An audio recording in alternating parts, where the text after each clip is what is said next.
Sabe quando a noite chega e, em vez de descanso, ela traz uma batalha e o sono parece uma coisa do passado? Pois é, esse é um sinal claro de que algo mudou. A menopausa vem com muitas transformações e uma das mais difíceis, sem dúvida, é a insônia. Hoje, a gente vai mergulhar na ciência por trás dessa agitação toda e, o que é mais importante, vamos descobrir juntos algumas estratégias para reconquistar aquelas noites de paz. Pois é, essa frase resume perfeitamente o que muita gente sente. É uma luta que acontece toda noite e que vai muito além do cansaço, sabe? Acaba afetando o dia inteiro. Mas o ponto principal aqui é entender que isso não é algo para a gente simplesmente aceitar e suportar. É algo que precisa ser compreendido e, claro, solucionado. Então, a gente chega naquelas duas perguntas cruciais, né? Primeiro, por que isso está acontecendo? E talvez a mais importante de todas, o que é que dá para fazer para mudar esse cenário? É atrás dessas respostas, bem claras e práticas, que a gente vai agora. Ok, para a gente entender a raiz do problema, precisamos primeiro conhecer o que podemos chamar de a orquestra hormonal do sono. Imagina só, os hormônios são como os maestros que regem o nosso descanso. E bom, quando essa regência falha, a sinfonia toda do sono, ela desafina. Nessa nossa orquestra do sono, a gente tem dois maestros principais. De um lado, o estrogênio. Pensa nele como o termostato do corpo, sabe? Ele também conversa com os neurotransmissores que nos ajudam a relaxar. Do outro lado, a progesterona, que tem aquele efeito calmante, bem sedativo. Quando os dois estão em equilíbrio, eles criam uma harmonia perfeita para a gente ter uma noite de sono daquelas, bem profundas. Aí é que tá o ponto. O que acontece na perimenopausa e depois na menopausa é que os níveis desses dois hormônios, eles despencam. E não é uma quedinha sutil, não. É uma queda drástica, que desestabiliza toda a estrutura do sono. Aquela harmonia que existia antes simplesmente se quebra.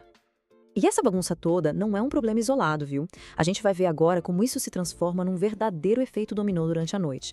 A queda hormonal vai derrubando uma peça atrás da outra, desencadeando vários problemas de sono bem específicos.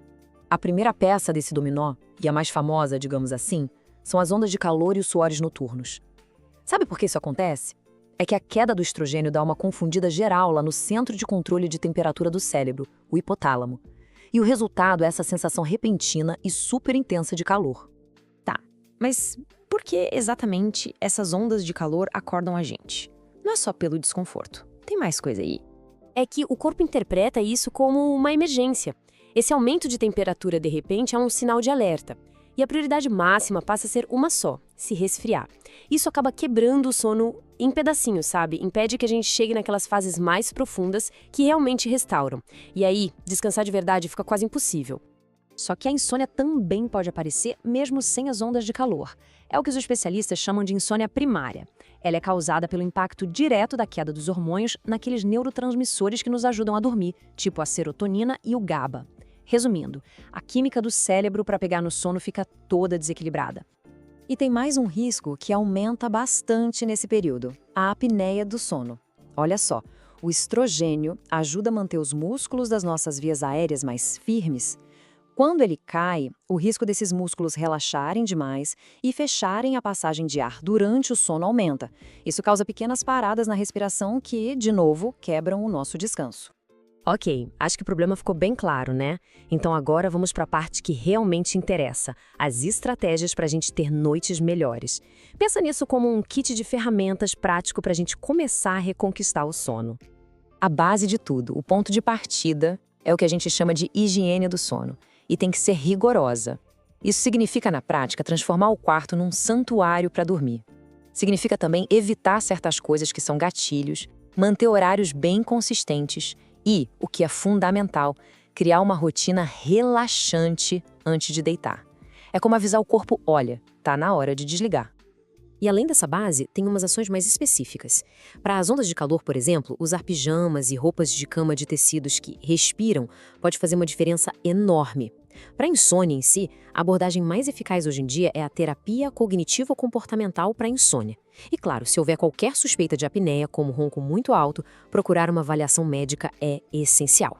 E quando a gente fala de suporte médico, bom, aí temos basicamente dois caminhos principais.